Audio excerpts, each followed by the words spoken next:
Alors, donc moi c'est Vivien Roussel, je suis Fab Manager, donc en fait je gère un lab, enfin j'en gère deux en vrai autour de Paris. Un spécifiquement dédié à des questions pédagogiques, on va dire, j'apprends à des jeunes à gérer un Fab Lab. Après, je fais aussi du biohacking, je fais grosso modo pousser de la cellulose. J'ai monté une boîte où je fais des kits d'électronique d'apprentissage. Et j'aide aussi des gens sur de l'expertise là-dessus. Et bon, je fais un peu un millier de trucs. Voilà, c'est en partie ce que je fais. On est là pour parler des nouveaux espaces de création et d'innovation. Alors, j'ai pris un angle un peu spécifique. Je parle certes de nouveaux espaces, mais ces nouveaux espaces, ils vont être, vous verrez, plutôt immatériels, plutôt que vraiment physiques, même s'il y en aura quelques-uns très physiques à la fin. Donc, ce qui me semble important, c'est d'envisager que, en fait, le numérique a impacté pas mal de choses, y compris les infrastructures. Et ça va de l'école. Par exemple, aujourd'hui, on peut faire des MOOC, on peut apprendre tout sur le net. En fait, repenser les infrastructures, en fait, c'est juste que la conception, la fabrication et la distribution ont été complètement remodelées. C'est-à-dire qu'en fait, aujourd'hui, avec le numérique, tout est interopérable. Les logiciels, les machines, alors je mets les machines et les robots pas dans la même case parce que en fait, c'est pas vraiment la même chose. Des robots, c'est des choses qui marchent toutes seules. Les machines, c'est des choses avec lesquelles on doit opérer. Il y a des réseaux, il y a des plateformes, et qu'en fait, tout ça fonctionne sur le cadre d'un maillage. Donc, vous voyez à votre gauche le réseau GSM, qui est donc le réseau téléphonique, et à côté, à droite, on voit le réseau Internet. Donc le réseau Internet, là, c'est les nœuds IP, c'est-à-dire tous les endroits où Internet arrive dans votre ville ou dans la région voisine. Donc, en fait, tout ça se maille les uns dans les autres. Et en fait, Internet, qui était à peu près ça en 1979, donc pas grand-chose. Si vous regardez bien, on voit qu'il y a écrit Stanford, Belvoir, Harvard. C'est des écoles, en fait, hein, des universités, puisque c'est des universitaires qui ont développé le protocole HTTP et ICTP. Et donc, c'est des protocoles qui ont permis de diffuser des informations. Aujourd'hui, on en est à peu près là, sur une cartographie du web. Ça, c'est une cartographie faite en 2015. Donc, on voit à peu près qu'on est passé de pas grand-chose à quelque chose de carrément impossible à mapper, puisque, en fait, c'est extrêmement foisonnant. Il y a des gens, même dans le design, qui essayent de travailler sur cette question, par exemple, de qu'est-ce qu'Internet, est-ce que ça a une forme, est-ce que c'est physique, en dehors des réseaux purement infrastructurels. Et par exemple, Louise Rull a travaillé sur une thèse de l'Atlas of Critical Internet, où en fait elle essaye de mapper le net et de le rendre tangible, sachant que c'est impossible. Ensuite, elle a surtout fait quelque chose de très très intéressant, et c'est plutôt ça dont on va parler. C'est plutôt comment elle a reformalisé, c'est-à-dire comment elle a utilisé tout ce qu'elle voulait mettre en forme de ce travail à travers donc des sites web. Donc elle a utilisé en fait la technologie web elle-même pour écrire ses livres. Donc en fait, ces livres sont écrits en HTML et CSS, y compris en JavaScript. Et en fait, qu'est-ce que ça veut dire? Ça veut dire qu'ils sont responsive. Donc, ce que ça veut dire, c'est que si vous l'ouvrez sur votre téléphone, il va s'adapter à votre téléphone. Si vous l'ouvrez sur un écran d'ordinateur, il va s'adapter à cet écran spécifiquement. Donc, en fait, à partir de là, elle peut sortir tous les livres et tous les formats qu'elle veut de livres. Donc, en fait, ce que je veux dire, c'est qu'Internet, ce n'est pas seulement un réseau, ce n'est pas seulement une chose, c'est aussi des modalités et des manières de penser comment on fait les choses. En fait, Internet, c'est pas juste Internet, c'est une convergence d'outils technologiques qui font qu'on fusionne finalement l'information, le support et le transport. Grosso modo, un fichier numérique, on l'envoie et en même temps, il est transporté par le réseau et on peut le distribuer, on peut le recevoir. On va en reparler après. Donc, tout ça, c'est possible parce qu'en fait, on a quelque chose qui s'est mis en œuvre, grosso modo, il y a à peu près 30 ans. C'est le coût de l'électronique. Aujourd'hui, l'électronique, globalement, ça ne vaut pas très cher à produire. Le code est réplicable. Internet a quand même 48 ans. Donc, ça fait à peu près un peu plus de 40 ans qu'on produit du code sur Internet et qu'on produit du contenu. Les infrastructures de réseau, elles sont là. C'est-à-dire le web, le GSM, le Wi-Fi, les satellites. Enfin, grosso modo, même le Bluetooth, qui est en fait un Wi-Fi low cost développé par Samsung, en fait, sont des moyens de connecter des objets entre eux à travers des réseaux, et donc de faire qu'en fait on puisse contacter n'importe quel objet n'importe où sur Terre. Et du coup, on peut produire quelque chose de plus en plus réel, qui est l'autonomisation des machines. Et quand je dis ça, ce n'est pas l'AI ou le fantasme des machines qui font tout seul, c'est simplement que l'opérateur devient de plus en plus secondaire. C'est-à-dire qu'il faut toujours un opérateur, mais sa tâche, elle est moins de surveiller le travail tout au long de la tâche. Les machines peuvent de plus en plus faire des tâches longues sans intervention humaine. Et ensuite, je l'ai déjà un peu dit, mais les informations sont disponibles. C'est-à-dire qu'il y a 48 ans d'Internet et donc il y a quand même 48 ans de blogs, de contenu emmagasiné dans Internet, de wiki. Donc penser, faire et dire ont complètement été modifiés. Ce n'est pas un changement de dire concevoir, fabriquer, médiatiser, c'est juste une autre manière de le dire. Donc concevoir, en fait, ça a été complètement bouleversé. C'est-à-dire qu'aujourd'hui, on a une nouvelle forme de la connaissance et des modalités de conception. C'est-à-dire que, en fait, je veux apprendre quelque chose, je veux acquérir un savoir-faire. Aujourd'hui, les ressources sont disponibles sur Internet. Je veux acquérir des connaissances ou diffuser la connaissance de mon ethnie, qui est une communauté minuscule dans un pays lointain que personne n'a jamais visité, je peux le faire. Donc aujourd'hui, on peut apprendre des langues franchement inconnues sur Internet, mais aussi des savoir-faire techniques qui donc ont une effectivité, peuvent être appliqués dans des procédures. Donc du coup, on peut aussi mettre en lien des techniques et des technologies. Et le fichier numérique, donc, comme je l'ai dit, permet beaucoup de choses. La CAO, qui existe déjà quand même depuis un paquet d'années, à peu près 20 ans, on va dire, on va être gentil. Donc la CAO, c'est la conception assistée par ordinateur. Elle permet de répliquer, de modifier, d'améliorer, de simuler. Ça, il ne faut pas oublier. La CAO, c'est la simulation. Ça veut dire qu'on peut tester des machines sans les faire. On les fait en 3D et on les simule. Et aussi, on peut les rendre réalisables par des machines ou par des tiers. Donc là, par exemple, je vous mets juste une page de Thingiverse. Je trouve que c'est assez intéressant parce que Thingiverse, je ne sais pas si vous connaissez, donc c'est la contraction de Thing et de Universe. Donc c'est le monde des choses, l'univers des choses. Et donc ce site, en fait, permet de partager, de diffuser des contenus de type design, principalement autour de l'impression 3D, mais aussi de la découpe laser, ou d'autres technologies qu'on verra par la suite. Et la chose intéressante, donc là j'ai accéléré la vidéo, c'est que par exemple là on voit un vendeur d'électronique carrément vous expliquer comment on met tout en œuvre. Donc il diffuse les fichiers, il vous les met à disposition. Une fois que vous avez acheté l'électronique, enfin même pas sans acheter l'électronique, tout est sur Internet. Et il vous explique comment vous montez votre électronique et du coup vous allez acquérir la compétence de pouvoir faire là une petite caméra qui voit les choses sous un angle thermique, on dira. Donc en même temps vous aurez appris à coder ça et vous aurez appris à le monter, à le manipuler. Ce que ça veut dire, c'est que ça veut dire que ça change la manière de fabriquer. Ça change totalement la manière dont on pensait, dont on pouvait fabriquer. On peut transmettre à travers le réseau des milliers de trucs. On peut utiliser des machines-outils. On verra plus tard, mais ces machines-outils peuvent être customisées. Donc en fait, on peut aller plus en plus vers l'artisanat, un artisanat 2.0, on dit, c'est-à-dire un artisanat augmenté. Ou on peut aller aussi vers l'industrie 4.0 ou la smart industry, qui sont des nouvelles formes de l'industrie ou web industriel. Je vous invite à aller vraiment regarder ça sur Internet. Il y a des très très gros programmes autour de ça. Donc en fait, c'est de comment on va faire pour mettre en place des plateformes qui vont permettre de faire que des gens qui voudraient produire des objets à la demande customisables puissent être produits par des chaînes d'assemblage elles-mêmes modulaires et modifiables par peu d'opérateurs.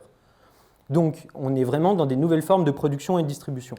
Là, je vous mets un exemple à peu près d'un projet qui est quand même assez intéressant. à mon avis, assez symptomatique de ce que je viens d'expliquer, qui est OpenDesk. Donc là, c'est un fichier de table que j'ai téléchargé sur leur site. Donc en fait, en le téléchargeant, j'ai accès à la fois au manuel de montage. Je l'ai remonté en 3D juste pour pouvoir vous le montrer parce que je n'avais pas le temps ni les moyens de le produire. Mais grosso modo, c'est ça la table. Et en fait, là, vous allez voir qu'en fait, ce n'est pas simplement une plateforme, c'est aussi une manière de remettre en connexion à la fois le concepteur, donc designer, le producteur, donc celui-là qui a les machines et on va dire l'expertise technique pour produire, et en même temps les clients, puisque à travers la plateforme, les clients peuvent acheter les meubles qui les intéressent, peuvent les faire customiser, adapter à leurs besoins. Et donc, on est vraiment dans cet enjeu de customisation, on va dire, à grande échelle. Aujourd'hui, je pense qu'il y a un dernier point important sur lequel il faut se concentrer, c'est sur la médiatisation, c'est comment on médiatise ce qu'on fait, c'est-à-dire comment on en parle, parce que en fait, la connaissance, c'est aussi ça, c'est aussi transmettre. Et donc, à travers la transmission, il y a des nouvelles formes de socialisation, c'est-à-dire, quand je dis ça, je veux dire que, par exemple, avant, on se définissait à travers une forme de travail qui était de rentrer dans une usine, de produire et de rentrer à la maison. Là, si on est, par exemple, un designer qui participe à un réseau international de producteurs, on produit des formes, des concepts, des designs qu'on va distribuer à des gens qui eux-mêmes peuvent produire dans leur propre réseau, puis localement le distribuer. Donc en fait, on est complètement en train de rebattre les cartes, finalement, des formes de socialisation et des formes de distribution, autant des points de richesse que des points de production. Donc il y a les plateformes de réseau social, les réseaux de partage, les réseaux de collaboration, le financement participatif et les échanges. Alors j'ai séparé parce que tout ça est poreux de l'un à l'autre, mais n'est pas obligatoirement fait dans un sens ou dans l'autre. Donc j'ai mis quelques vidéos. Là on voit Instructable, qui est un site assez passionnant où on peut, grosso modo, publier tous les tutos qu'on a envie de publier, mais on peut aussi du coup regarder tous les tutos que n'importe qui d'autre a publiés, les liker, les aimer. Donc en fait construire un réseau social autour de la connaissance, autour de la production de tutoriels et même de l'acquisition de compétences finalement. Là on va être plutôt chez Etsy. Donc Etsy c'est une plateforme de vente finalement en ligne de gens qui produisent des choses comme des artisans, ce sont des artisans, qui produisent des objets, des formes, et qui les distribuent à travers une plateforme qui s'appelle Etsy, et donc qui peuvent développer leur commerce de cette manière-là, et aussi du coup se mailler avec peut-être des Fab Labs ou des tiers-lieux, ou d'autres communautés de gens qui produisent des choses. Et là, c'est une petite vidéo d'Ulule, alors qui n'est pas très, très explicative, mais grosso modo, Ulule, c'est une plateforme de financement. Cette plateforme de financement, elle permet, par le crowdfunding, donc le financement participatif, de financer des projets que d'autres gens ont envie d'acheter. Grosso modo, c'est à peu près ça. Après, juste une chose à savoir, c'est que pour qu'un projet de financement participatif fonctionne et marche et fonctionne bien, il faut souvent avoir une communauté autour de soi qui est déjà assez robuste, puisqu'au début, c'est la première zone de sociabilité qui va finalement aider à mettre un peu d'argent à la cagnotte pour que cette cagnotte puisse paraître crédible, et jusqu'au point où, si on dépasse d'habitude les 30%, on finira certainement par réussir à convaincre d'autres gens extérieurs à notre propre communauté d'investir dans notre projet, puisqu'il semblera suffisamment sérieux aux yeux des gens qui ne nous connaissent pas. Donc le financement participatif, c'est assez intéressant, mais il ne faut pas non plus croire que c'est la solution à tout. Donc voilà, ça c'était déjà un peu les infrastructures, un peu les modalités de comment on met en œuvre les choses. Maintenant, je dirais que plus profondément, les outils et les lieux portent en eux des modalités de fonctionnement qui modifient vraiment profondément comment on fait les choses.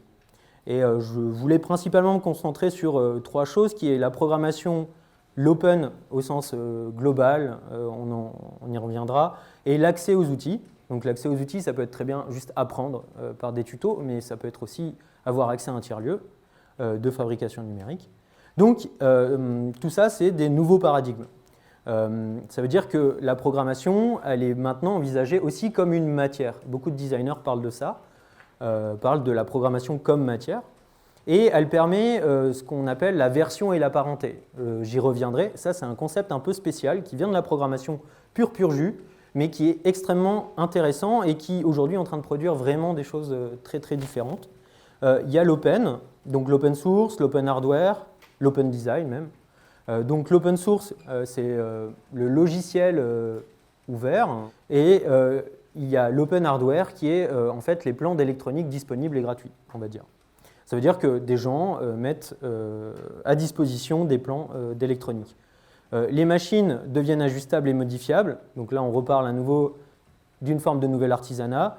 Et l'accessibilité par la mutualisation, c'est-à-dire mutualiser les moyens qu'on a pour réussir à produire. Donc programmer. Là, on a programmé la matière chez les Arcodés. La programmation comme matière chez un studio qui s'appelle Inflection. Et la version, la parenté, pour faire ensemble, que je vais vous expliquer avec GitHub, mais qui est un modèle un peu plus profond et plus contributif encore que Wikipédia, pour ceux qui connaîtraient la manière de distribuer ou de contribuer à travers Wikipédia. Donc les Arcodés, en fait, c'est un lieu qui s'est monté avec des artisans de verre, donc le Cerfave, entre autres, qui n'est pas très très loin, qui est à Neuchâtel, et un Fab Lab, la nouvelle fabrique qui est à Paris. Et en fait, ils ont monté un lieu où ils essayent de mutualiser des moyens de produire et de penser la production artisanale, on va dire, ou de petites séries complètement différemment des cadres classiques. Grosso modo, c'est fusionner l'artisanat et le numérique. Donc il y a des gens qui appellent ça le data artisan, artisan 2.0, bon, les termes, c'est un peu les modes. Du coup, ce qu'on peut voir, là, j'ai pointé deux projets un peu différents en plus. Ici, on les voit en train de monter une petite maison. En fait, ça s'appelle WikiHouse. Donc, en fait, c'est des maisons comme le bureau, le banc, enfin, comme la table que je vous ai montré, qu'on peut télécharger, des plans de maison qu'on peut télécharger, qu'on peut produire. Donc, c'est carrément à l'échelle de la maison. Elles sont modulaires, elles peuvent être découpées, réassemblées dans plein de sens. C'est des modules, c'est des petits bouts qui s'assemblent. Il y a plein de projets qui vont dans ce sens-là. Il y a aussi Open Source Écologie, qui est une espèce de bande de fous furieux qui veulent carrément réinventer toute la production dans la ville avec toutes les machines, toutes les modalités, les maisons. Donc là, ce qui est intéressant, c'est que par exemple, vous ne voyez peut-être pas, mais en fait, le bout de bois là, qui est à moitié en train de prendre feu, en fait, il a été gravé à la CNC, c'est du MDF, c'est un bois vraiment pas cher qu'on achète au Casto du coin, grosso modo. Et là, ils sont en train de mouler dessus, en fait, les motifs qu'ils ont découpés. Donc, en fait, le souffleur passe avec le verre. Ils vont lui donner une autre forme. Ou, par exemple, on voit cette petite maison là-bas. Et cette petite maison, en fait, c'est le travail de Philippe Garinck, donc, qui est au Cerfave. Et justement, là, par exemple, c'est une maison imprimée en 3D. Puis après, ils ont fait un contre-moule. Puis, ils ont remoulé le contre-moule en soufflant avec le verre dedans. Donc en fait, c'est du verre soufflé et ça fait une petite maison. Voilà. Donc, une fois qu'on a commencé à envisager un peu cette possibilité de mélanger des savoir-faire un peu à l'ancienne avec carrément du numérique, on peut même se poser la question de est-ce qu'on ne peut pas aller plus loin avec le numérique. Donc il y a par exemple Inflection, donc c'est François Brumand, qui travaille sur ça. Par exemple, ce que vous voyez là où on les voit faire A, O, A, U, des formes avec leur bouche, en fait c'est le son de leur bouche qui a produit les formes des vases qu'ils ont produits. C'est-à-dire qu'ils ont créé une machine qui est une imprimante 3D détournée avec de la céramique et à partir desquelles, à partir d'un algorithme qu'ils ont créé, qu'ils ont codé, maison, et des capteurs environnementaux, donc grosso modo on fait du méta-design ou du data design comme vous voulez, c'est-à-dire qu'on utilise des données extérieures pour produire des formes. À ce moment-là, ils ont produit les vases. Ensuite, ils ont été invités aussi à une résidence, il me semble, à Taïwan, je suppose. Et donc, ils ont travaillé avec des artisans potiers de là-bas. Et au lieu de dire on peut faire la même chose que lui ou autre chose que lui avec des machines, ils se sont posé la question comment on fait rentrer le savoir-faire de l'artisan dans les modalités de production et dans la manière de nous, comment on pense la réalité des objets avec la programmation. Et donc ils ont créé cette lampe qu'ils appellent Eclipse et qui donc fonctionne par frottement et qui donc en fait est construit à partir d'électronique qu'on verra tout à l'heure, d'électronique accessible, peu chère, enfin grosso modo n'importe qui peut coder et fabriquer ça. La grande difficulté étant de fabriquer techniquement ce que le potier a fait, puisque là quand même c'est pas n'importe qui peut le faire. Donc on en arrive à cette question. Quand on programme, on peut faire des choses extrêmement intéressantes qu'on ne peut pas faire quand on fabrique des choses, même si aujourd'hui c'est en train un peu de s'impacter. On peut créer des versions. Donc des versions, ça veut dire que en fait, moi je vais créer quelque chose, je vais créer un bout de code, je vais le mettre quelque part et quelqu'un va dire « Ah, là c'est pas mal, mais un petit bout de code ici, ça serait mieux, il serait plus rapide, il serait plus optimisé, il pourrait faire ça en plus. » Et donc quand il fait ça, il fait quoi? Il fait un commit. Ou si je ne suis pas d'accord, il fait une branche. Ça veut dire qu'il va partir, il va faire un fork, et donc il va développer une autre branche. Du coup, là, je vais vous montrer une vidéo où on explique ça. Alors, c'est en anglais, je suis désolé, ça n'existe pas en français. La plupart des choses que je vous montre n'existent pas en français. Voilà. Okay, what is GitHub? Well, GitHub is a platform that helps people solve problems by building software together.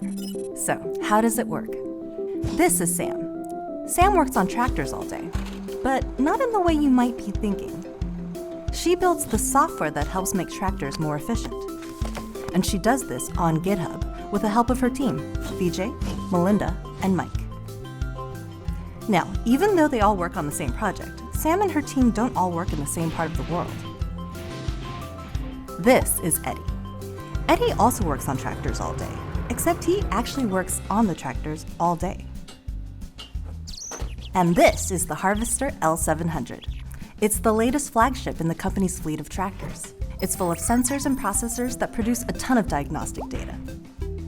Eddie has a great idea for how farmers might share their data and improve their harvests.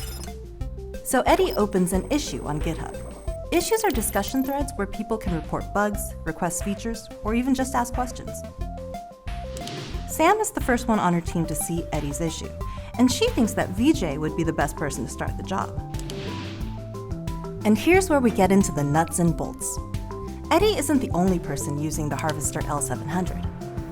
All over the world, other tractors are collecting moisture data, and they need to keep running smoothly even while Vijay is working on the new features. He needs a dedicated place to experiment so none of his changes end up on the farm before they're ready. So he creates a branch of the code, an alternate timeline where he can safely make changes to the software. Now he's ready to start writing the new feature. GitHub tracks Vijay's changes and saves snapshots of his progress. When he's ready to collaborate on the changes with his team, he opens a pull request on GitHub. Pull requests let you show others the changes you're proposing so they can review and discuss them. This means Vijay's teammates can help with roadblocks and even make improvements. On GitHub, everyone has a copy of the project. So if Melinda has an idea for something that will help make Vijay's work even better, she can add it to the branch herself. GitHub keeps a record of everyone's contributions and feedback in the pull request, alongside relevant messages from the team's other systems. Once the team has signed off on the changes, Vijay can incorporate the new code into the project. The new feature will be available to everyone as soon as he merges it in. Bon, voilà. J'espère que vous avez à peu près compris. L'idée, elle est simple. On crée une première branche. Donc, on crée la branche master, la branche principale. À partir de là, d'autres gens vont pouvoir déployer d'autres manières de faire. Et on pourra merger, donc faire que tout ça se remette ensemble à la fin. Alors, oui ou non. Ou autrement, ça devient une autre branche et ça devient un autre projet et que ce projet-là a sa propre vie. L'autre chose intéressante, c'est que toute personne qui intervient à l'intérieur de ça a une trace de son intervention. Donc à la fois c'est collaboratif, mais à la fois c'est aussi individuel, et c'est ça qui est vachement intéressant, c'est que du coup il y a vraiment de la place pour toutes les personnes qui travaillent sur le projet. Il Il n'y a pas juste à la fin un projet qui a été fait par une personne, alors qu'en fait, elle a vraiment donné lieu à tout un ensemble. Et en fait, ça, on prend et on pousse sur Internet. On dit pusher, c'est pour ça que je dis pousser. C'est-à-dire qu'en fait, on va prendre ce qu'on a écrit, on le va mettre dans un dossier et on va dire, hop, moi je crée ce projet et après d'autres gens peuvent venir se raccrocher au wagon, peuvent du coup utiliser aussi ce que je fais, mais à l'inverse l'améliorer. Voilà, donc ça c'est vraiment, je trouve, quelque chose qui est extrêmement important à envisager aujourd'hui et à vraiment à comprendre pour l'avenir. Parce que la programmation est vraiment en train de rentrer, en termes de logique déjà, dans pas mal de procédures. Tout ça repose quand même pas mal sur l'open source, enfin grosso modo l'open hardware, donc des technologies open, parce qu'à la base, GitHub que je vous ai montré vient de Git, et Git a été créé par le monsieur qui a créé Internet, donc on peut quand même lui faire à peu près confiance. Et donc, il y a d'autres gens qui ont créé d'autres moyens de créer ouverts, qui permettent d'avoir du coup vraiment des capacités et d'apprendre des choses assez facilement. Il y a Processing par exemple qui est en fait grosso modo un logiciel de créativité à partir de code. Il y a Arduino qui est à la fois un logiciel de programmation mais aussi des outils de programmation, enfin d'électronique programmable, on va dire rapide. C'est du prototypage rapide version électronique. Et il y a tout ce qui est machine à machine, c'est-à-dire des gens qui fabriquent des machines qui vont pouvoir fabriquer d'autres machines. On y reviendra. Et tout ça est relié en plus. C'est ça qui est le plus passionnant. Donc, Processing, c'est un logiciel. Ce logiciel, il a été développé par Casey-Ray et Ben Fry pendant les cours de John Maeda. John Maeda, c'est un prof d'interface interactive, on va dire, au MIT. C'est un peu le monsieur qui a créé l'interface web telle qu'on la connaît aujourd'hui. Donc, si le web existe tel qu'il existe, c'est aussi un peu grâce à ce genre de monsieur. Donc il a formé ses élèves à créer des trucs avec du code, voilà, créer de la créativité avec du code. Et du coup, ils sont tellement allés loin qu'ils ont créé carrément un nouveau logiciel. Et ce logiciel s'appelle Processing. On peut l'utiliser sur plein de langages différents. Ça, je vous laisserai l'occasion d'aller voir comment ça marche. Et il y a des gens qui se le sont appropriés. Ah, je ne pensais pas. Qui se le sont appropriés. Là, par exemple, on voit le travail de Matthew Plumfeld Fernandez juste à côté. Donc en fait, qu'est-ce qu'il a créé? Avec Processing, il a créé une espèce de logiciel qui permet de glitcher. Donc le glitch, c'est une manière de créer des erreurs algorithmiques, mais qui vont être utilisées pour plutôt fabriquer des choses. Donc normalement, ça vient du son. Le glitch, c'est une erreur entre l'analogique et le numérique, puisqu'on est passé de la musique analogique à la musique numérique. Donc on est passé à l'ordinateur, grosso modo, pour faire un peu très simple. Mais du coup, l'enjeu, il est qu'en fait, il a fait un workshop avec des gens un peu dingues qui utilisaient Processing et qui sont mis à hacker des Kinect et à scanner des objets. Et à partir des scans d'objets, ils s'amusaient avec du code à complètement les faire partir en cahuète pour après s'amuser à les imprimer. Donc, du coup, lui, il s'est dit, mais en fait, c'est super cool, moi, je vais continuer ce boulot-là. Et donc, il a créé un petit logiciel que vous pouvez télécharger sur son site si vous avez un Mac. Si vous avez un PC, il faudra s'amuser à le recompiler, c'est un peu plus chiant. Mais grosso modo, c'est faisable. Et du coup, vous scannez des objets, n'importe quoi, ou même un objet en 3D que vous avez déjà, un fichier CAO, vous le balancez dedans, vous jouez avec les choses, ou vous changez des lignes de code, et vous pouvez avoir des objets complètement hallucinés. Et donc, en fait, il les a fait après imprimer avec des technologies de frittage laser, enfin, frittage pas laser du coup. Là, c'était du frittage à encre, enfin, c'est des machines qui coûtent 15 000 € à peu près. Mais on peut faire toutes les couleurs avec, c'est super beau.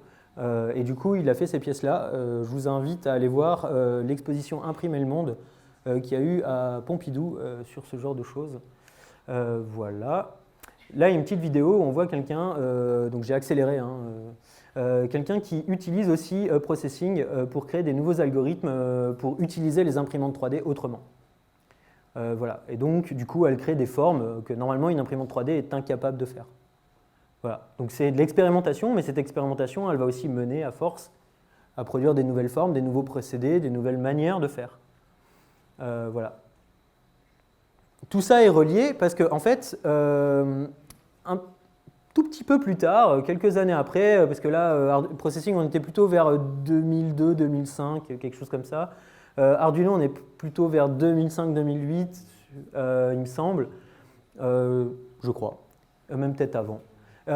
Et du coup, en fait, Arduino, c'est cette carte bleue là qu'on voit, enfin toutes les cartes bleues qu'on voit. C'est des cartes de prototypage rapide qui permettent en fait de faire des trucs avec de l'électronique vite. Et depuis, grosso modo, Arduino, vu que c'est open source et open hardware, n'importe qui peut les répliquer, n'importe qui peut utiliser le logiciel, modifier le logiciel, l'améliorer. Aujourd'hui, il y a une communauté juste gigantissime sur le site d'Arduino. Et si vous voulez apprendre quelque chose, il suffit juste d'ouvrir ce qu'on appelle l'IDE, c'est la fenêtre bleue là. L'IDE, donc l'Interface Development Environment, donc l'endroit où on programme en fait. Il suffit d'ouvrir ça, d'aller dans Fichier, de faire exemple.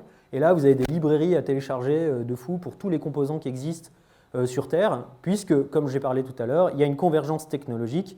L'électronique a été standardisée depuis 30 ans, et donc en fait, les composants fonctionnent tous selon des mêmes protocoles, et donc on peut tous les utiliser toujours de la même manière, peu importe qui les fabrique. C'est vachement pratique.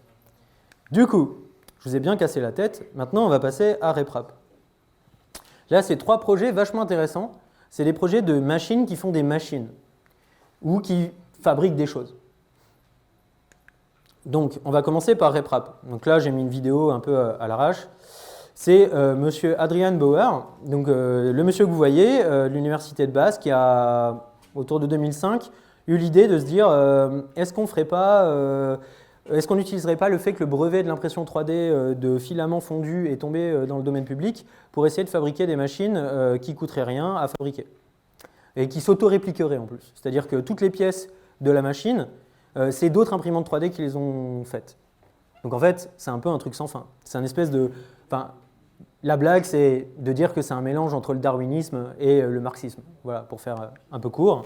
Donc sur le site, il y a un wiki. Il y a un wiki et sur le wiki, eh ben, il y a tout qui est documenté. Vous voulez apprendre à fabriquer des imprimantes 3D? Ben, franchement, vous ne vous gênez pas, il y a absolument tout sur le site. Moi, il y a 5 ans, j'ai appris comme ça à faire des imprimantes 3D. Donc, j'en ai même vendu après. Donc, comme quoi, ça peut servir. Donc, du coup, j'ai tout appris en grande partie sur ces sites.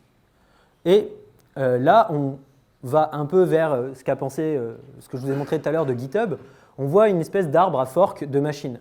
C'est-à-dire que, en fait, le projet, au début, il y avait une machine. Et puis, il l'a mis sur Internet, il a fait un wiki, et là, les gens ils se sont dit, putain, c'est génial, on peut fabriquer les imprimantes qu'on veut.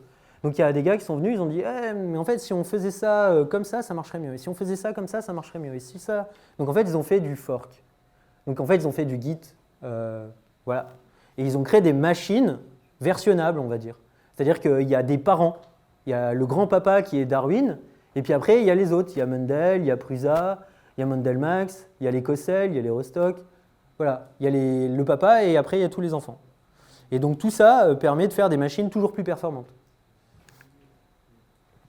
L'autre chose que je voulais montrer, c'était OpenEdge. Donc OpenEdge, c'est quelqu'un qui n'est pas très loin. Hein. C'est Emmanuel Guillaume qui a monté le Fab Lab de Nancy à l'époque, et puis maintenant qui est au Fab Lab en Vendée, il me semble, ou à Caen, je crois à Caen. Donc, il avait monté cette entreprise, alors je ne sais pas où ça en est, mais en tout cas, il faisait des imprimantes 3D. Donc là, on voit l'assemblage. Et les pièces noires, en fait, c'est des pièces imprimées en 3D. Et donc, il avait développé tout un catalogue de machines open source. Donc là, on voit le Git à côté, le GitHub. Donc, si vous voulez faire ces machines qui sont là, ben, il suffit d'aller sur ce site, de regarder les plans et d'aller sur le wiki et de regarder comment on les monte. Voilà, et grosso modo, vous pouvez le faire. L'autre chose, là, c'est, je vais vous montrer donc quelqu'un qui a créé une imprimante pour les vêtements, on va dire. En fait, c'est une tricoteuse numérique. Donc c'est vraiment du tricot. Hein. C'est un peu copié sur les vieilles machines à tricot, à sabot avant qu'il y avait dans le temps. Et seulement, là, il l'a automatisé avec Arduino, justement. Et les pièces vertes que vous voyez sur la machine, en fait, elles sont imprimées avec des imprimantes 3D. Ça veut dire qu'en fait, en ayant une imprimante 3D, en sachant programmer, en ayant de l'électronique pas chère, on peut fabriquer toutes les machines qu'on veut pour fabriquer tous les trucs qu'on veut. À peu près. Après, c'est des capacités, bien sûr, mais ça se travaille. Voilà, OpenIT. Alors lui, au début, c'était ça son projet. Donc comme vous voyez, il a un GitHub aussi où il y a absolument tout. Il y a les plans pour construire et monter l'électronique. Il avait même pensé à faire un site où on peut partager les modèles de vêtements fabriqués. Alors, ça s'est un peu tassé. Il n'y a pas eu beaucoup d'échanges sur les plateformes qu'il a utilisées. Alors ça, c'est des fois le problème aussi de ce genre de projet.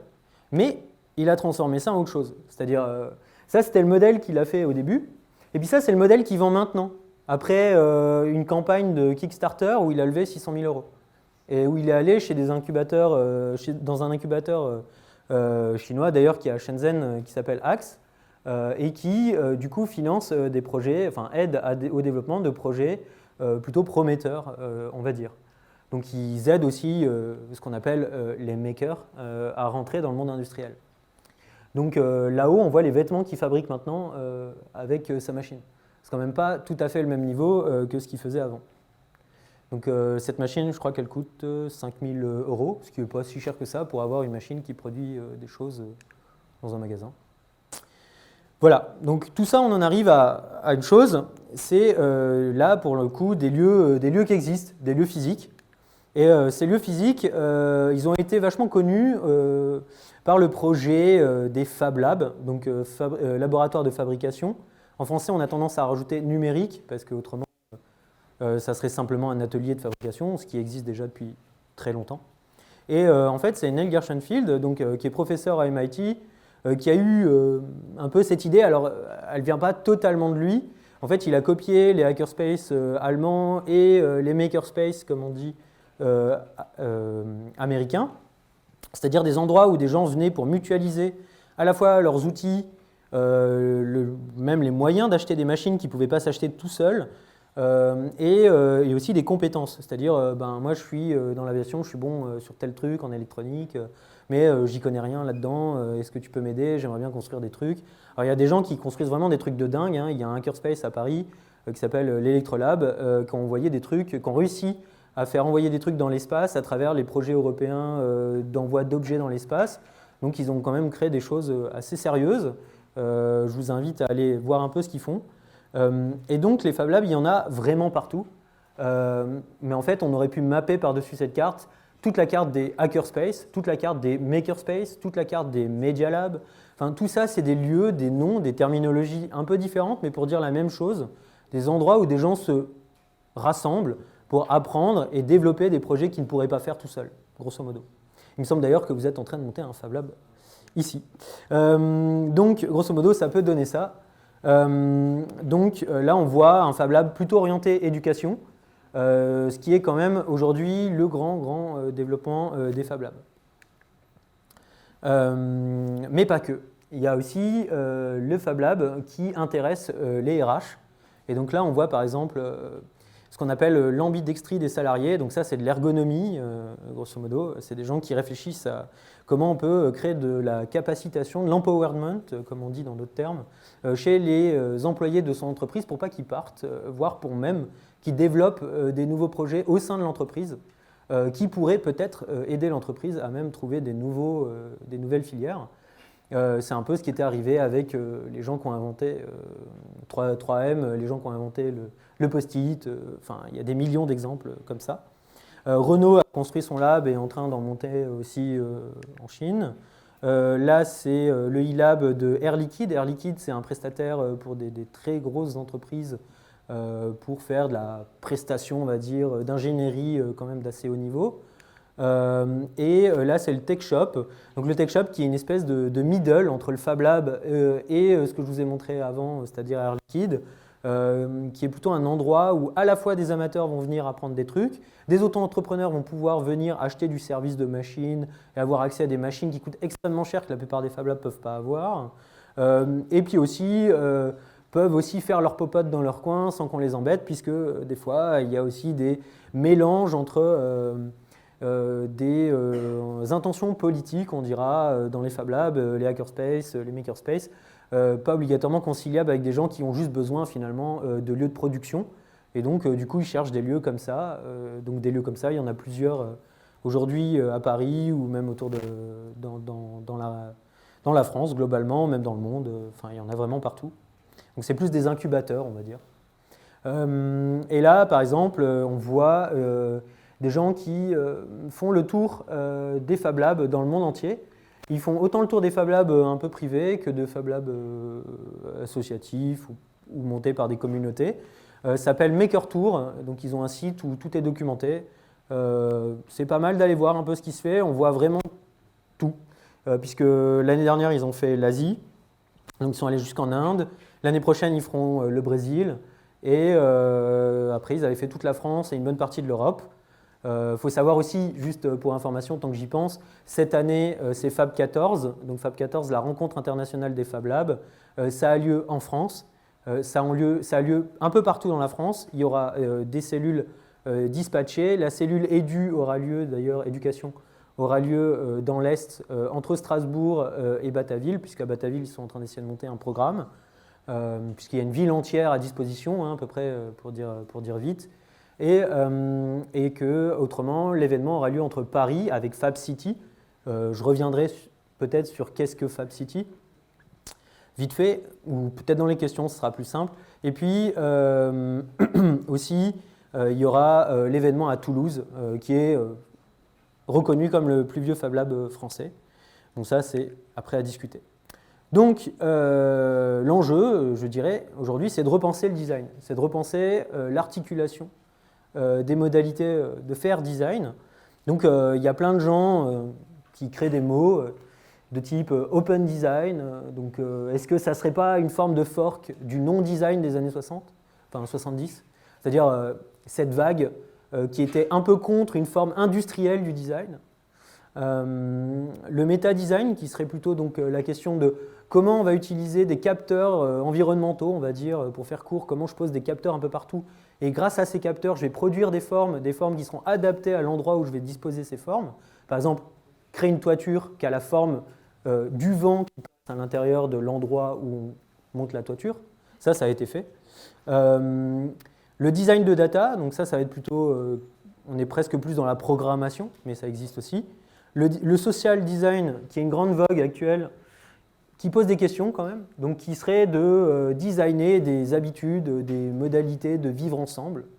À vous de voir si ça vous intéresse ou pas. Le design spéculatif, qui est une forme de sous-design presque artistique, très border avec l'art, qui pose des questions carrément de prospective. Il crée des histoires qui posent des questions sur comment on interagit avec les choses, les objets, ou qu'est-ce qu'on veut demain comme modalité de vie, comme la vie sur Mars par exemple. Et par exemple, là je mets design invisible, qui là est plutôt une modalité de production qui essaye de faire qu'on ne voit rien, des montages et tout ça, mais il y a aussi le design des choses immatérielles, le design des programmes. Donc il y a des gens qui réfléchissent aussi à comment on design des programmes et comment ces programmes, nous, en échange, modifient notre manière de concevoir. Donc il se passe beaucoup de choses. Et là, juste pour faire simple, je vous ai mis 5 personnes. C'était compliqué, il y avait tellement de choses à montrer, tellement de choses intéressantes. Je les ai pris pour des raisons assez pragmatiques, on va dire. Donc il y a Jens Divink, qui est un designer, mais aussi quelqu'un extrêmement présent dans la communauté des Fab Labs internationales, qui a créé des chaises modulables. Donc cette chaise-là, en fait, elle est codée en Node à travers un logiciel qu'on appelle Grasshopper, qui est lui-même une extension de Rhino, qui est un autre logiciel de modélisation 3D. Et du coup, en fait, par rapport aux inputs qu'il décide de mettre, on pourrait même imaginer des capteurs, et ben en fait, la chaise prendra une autre forme. Et donc, il peut produire toutes les formes de chaises qu'on veut. Et le pire, c'est que c'est open source. C'est-à-dire, vous pouvez la télécharger sur son site et il y a tout qui est téléchargeable, vous pouvez l'utiliser. C'est assez fantastique. Il est assez fort au point où il a quand même développé ses propres outils. C'est pour ça que je montrais une machine là, qui fraise sur le côté. C'est carrément un bras robotique qui est en train de fraiser une tête. Parce que ça, c'est quand même assez compliqué. Et il manage ce robot avec son propre logiciel fait maison. Donc il a créé un logiciel, en fait, à partir de la même technique, avec des nodes, où il peut balancer n'importe quoi dedans, et en fait, il peut brancher n'importe quelle machine derrière, c'est-à-dire une machine qui fraise du bois, par exemple, ou une machine qui débite de la pierre, une machine qui a plusieurs axes, une imprimante 3D, ou il s'en fout, tout ce qu'il veut. Et il peut les manager en direct, c'est-à-dire, en fait, il va produire le code pour la pièce en question par rapport aux paramètres qu'il aura choisis de la machine. Donc tout est paramétrable, tout est modulable, tout est complètement, enfin c'est assez démoniaque, hein. Le node, quand on le regarde, il est gigantissime. On ne sait même pas où regarder tellement qu'il y a d'informations. Et du coup, à partir de là, j'aimerais bien vous parler d'un projet qui me semble être un peu une mise en application finalement de ce qu'on a vu un peu avant de GitHub, mais sur un angle plus méta, on va dire, plus conceptuel. Donc là, on va voir vite fait, je ne vais pas laisser jusqu'au bout, donc Thomas Lemay, qui donc explicite son projet. Alors c'est assez intéressant parce qu'il parle par exemple au début de Lego, comment Lego fonctionne, comment toutes les pièces sont modulables les unes avec les autres, contrairement à Playmobil, et que lui ça le passionnait, et qu'il voulait créer des choses modulables. Donc là il a montré aussi Wiki, il a montré aussi les géodésides, c'est les formes de l'architecte Fuller, je ne sais plus son nom, complet. Et là, c'est son pattern. Ça veut dire qu'en fait, là, il a créé une grille. Et avec cette grille, on va pouvoir créer tous des objets emboîtables les uns dans les autres, interopérables les uns avec les autres. Surtout, on va pouvoir faire des choses qui vont être interopérables entre gens qui proposent des designs. Et à mon avis, c'est là le plus intéressant. Donc, voilà, là, on voit à peu près les objets qu'il peut produire. Il va jusqu'à carrément construire des intérieurs complets, des systèmes, des chaises. Enfin, il y a vraiment beaucoup de choses. Et du coup, en fait, là, on voit une toute petite partie de ce qui a été produit. Et donc, en fait, il donne des règles de construction. Là où vous voyez ce qu'on peut voir quand on va sur le site dans la partie data, on peut avoir accès aux bases, on peut télécharger les plans, les pièces, on peut participer, on peut télécharger le pattern et du coup faire des pièces qui vont être compatibles avec toutes les pièces déjà produites par d'autres gens. Et tout l'intérêt est là, en fait. C'est qu'en fait, toutes les itérations de tout le monde vont être auto-compatibles, enfin complètement faites pour être compatibles les unes avec les autres, peu importe le nombre de collaborateurs, peu importe le nombre de gens qui viennent intervenir là-dessus. Là, c'est une autre chose, c'est complètement autre chose. Par exemple, tout à l'heure, je vous ai parlé un peu de Louise Drull, qui faisait de l'édition sous d'autres formes, d'autres manières de faire de l'édition. Aujourd'hui, la question de la documentation, elle est carrément aussi une question de design. Donc il y a des gens qui travaillent sur ce qu'on appelle le design situé, donc là, c'est pour ça que je vous montre ces gens. Ces gens sont à la frontière entre le design, l'ergonomie et les sciences de l'éducation. Dans notre atelier, on apprend des choses en faisant des projets. Par exemple, on a construit des chaises en carton et on fait des circuits électriques avec de la pâte à modeler. Quand on fait des projets, on a plein d'idées, surtout quand on est plusieurs et on fait plein d'essais. On fait des recherches et on teste nos idées en les faisant. On se trompe et on recommence. Et on apprend comme ça. Mais on ne se souvient pas toujours des idées qu'on a eues ou des différents essais qu'on a faits. Ou alors on ne sait plus comment le refaire. Alors dans notre classe, nous avons installé un outil qui nous permet de prendre des photos de tout ce qu'on fait. Cet outil, on l'a appelé le journal de la recherche. Comment il marche ? Il est en deux parties.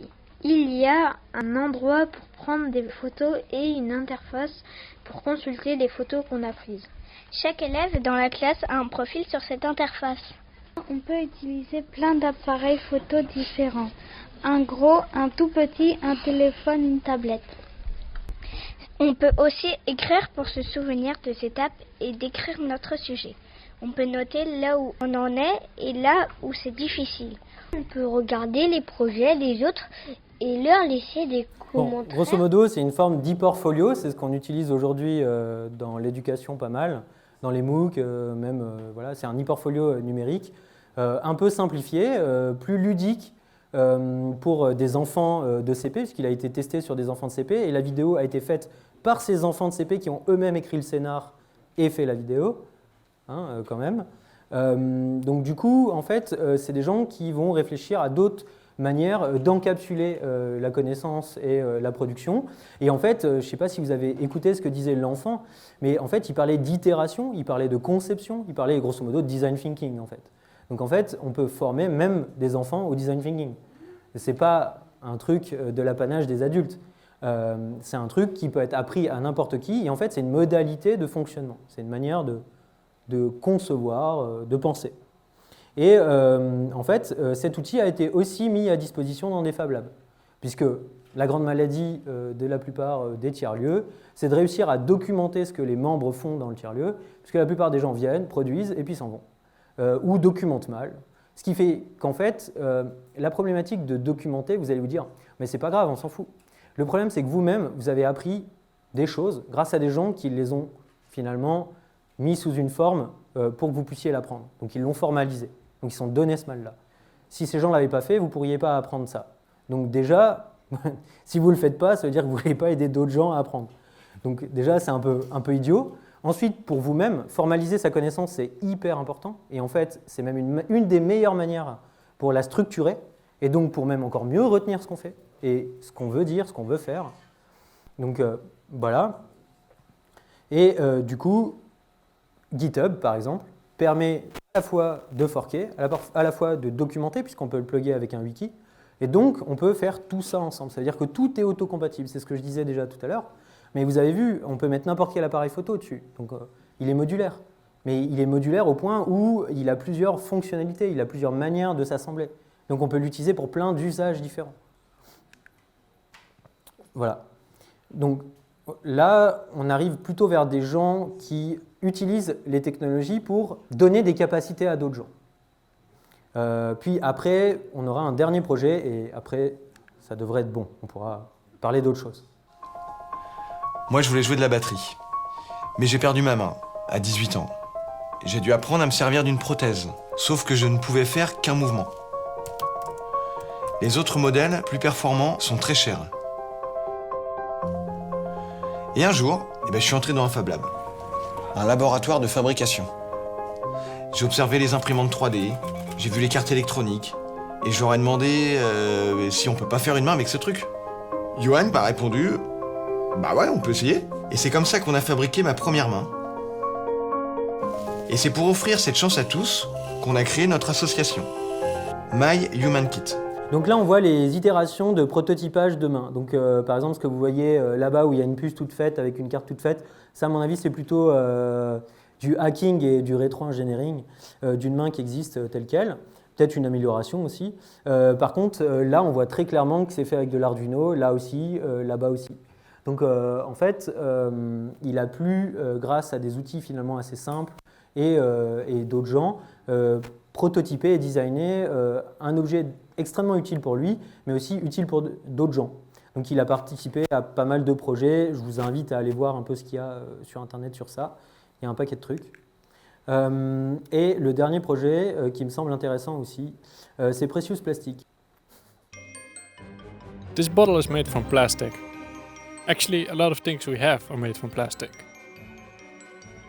It's used everywhere, but it also ends up everywhere, damaging our planet. Which is weird. It's a precious material laying around everywhere, for free. We could also turn this waste into something new. Unfortunately, we haven't got the machines to do this ourselves. They're only for the big boys. So we develop machines that enable everyone to work with plastic and start their own little factory. Waste is shredded in small flakes, which will be used to create something new.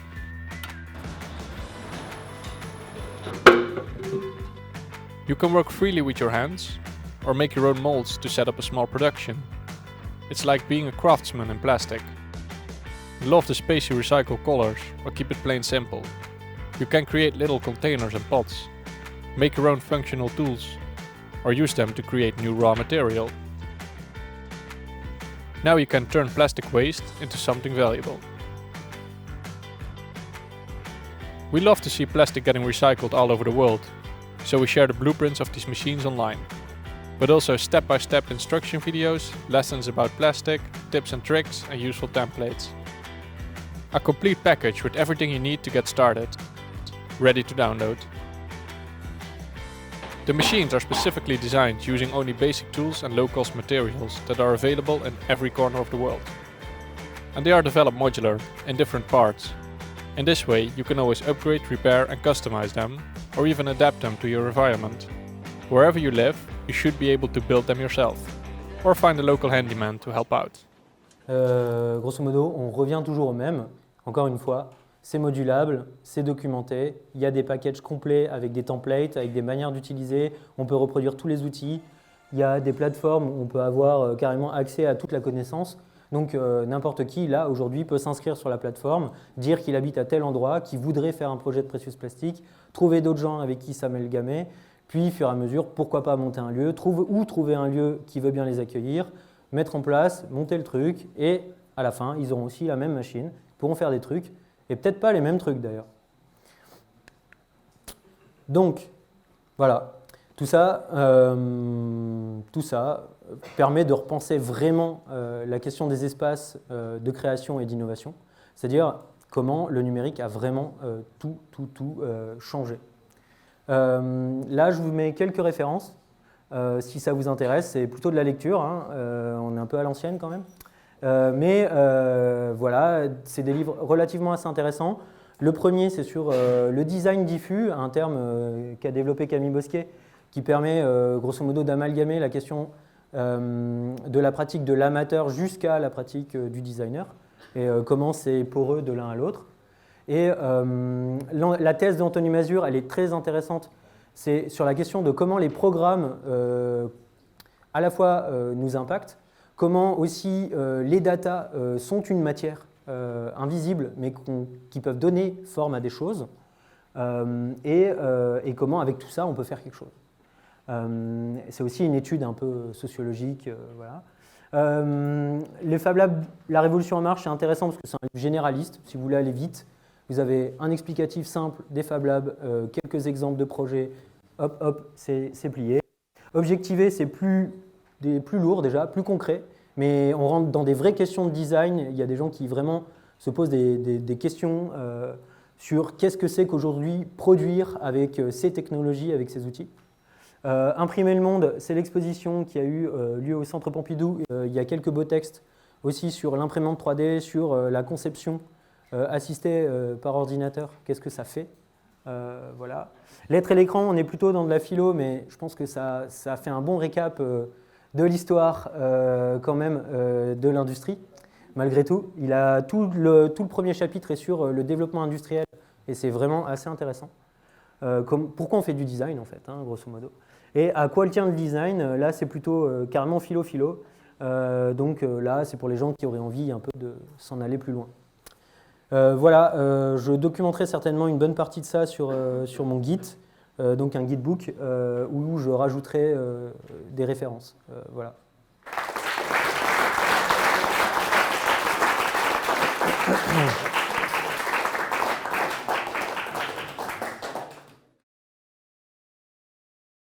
Lisa Rayed, donc je suis secrétaire général d'une association qui s'appelle InnoStyle, ici sur Metz. On fait la promotion du design thinking. Et je suis venu avec une question en fait où j'ai rencontré les Fab Labs de la zone et on a observé qu'il y a une sorte un problème au niveau du modèle économique. Est-ce que voilà, alors on commente un peu ça. Ça serait vachement, enfin bien trop long pour en discuter là, mais grosso modo, je pense qu'il faut aller voir des gens comme Peter Troxler qui étudient spécifiquement la question du modèle économique. Du design open source, de l'open hardware, des Fab Labs depuis quasiment 10 ans. Il est en Hollande, il est suisse, mais il erre assez régulièrement en France. Il sera là à Fab 14. Si c'est des questions qui vraiment vous intéressent, il y a pas mal de littérature sur ça. Après, pour faire une synthèse extrêmement rapide, aujourd'hui, il n'y a pas vraiment de modèle économique. Le seul modèle, on va dire, économique qui est en train vraiment de se développer, c'est sur l'éducation et les modalités éducatives, sur les process de fabrication, les process de conception, avec entre autres le design thinking ou le sprint design, le design sprint, excusez-moi. Mais voilà, c'est juste des manières d'aller un peu plus vite pour penser comment on peut produire un truc. mais ça ne résout pas la question après de l'industrialisation qui est encore à un autre niveau et qui là effectivement un vrai modèle économique mais qui existe déjà depuis fort bien longtemps. Donc aujourd'hui les plugs sont en train de se faire entre l'industrie et le monde des makers, mais il est très divisé puisque la plupart des lieux qui font ça c'est des lieux plutôt d'incubation. On va être plutôt avec des industriels derrière, avec des gens, des ventureurs capital, donc des gens qui viennent de la finance, qui cherchent des projets sur lesquels miser et sur lesquels voilà, développer des potentiels, plus-value. Voilà. Je pense qu'il y a encore beaucoup de choses à faire, mais rien n'est réglé, quoi, on va dire. Si... Et surtout grâce aux subventions, c'est un peu ça le problème, et quand il n'y a plus de subventions... Oui, mais à ce moment-là, l'école si la subvention c'est le problème, on ferme toutes les écoles alors. La problématique, elle est là aussi, c'est que l'éducation, en fait, ça dépend comment on envisage le Fab Lab. Si c'est un moyen de transmission, comme l'école, mais sous d'autres modalités peut-être, à mon avis, le Fab Lab a toute sa place dans les villes, y compris pour oxygéner, on va dire, créer des poumons économiques à travers, par exemple, les capacités qu'ont les Fab Labs de faire des mini-lieux de production avec des échelles plus minimes de type customisation, comme j'ai montré avec OpenDesk. Des gens réfléchissent à ça s'appelle Fab City. Ils essayent de réfléchir à l'échelle du Fab Lab, enfin le Fab Lab appliqué dans la ville et comment le Fab Lab peut, à travers la gestion de flux autrement pensés, repenser la localité, repenser la production, la distribution. Voilà. Après, sur la question de la transmission, il y a encore pas mal de boulot à faire, je pense.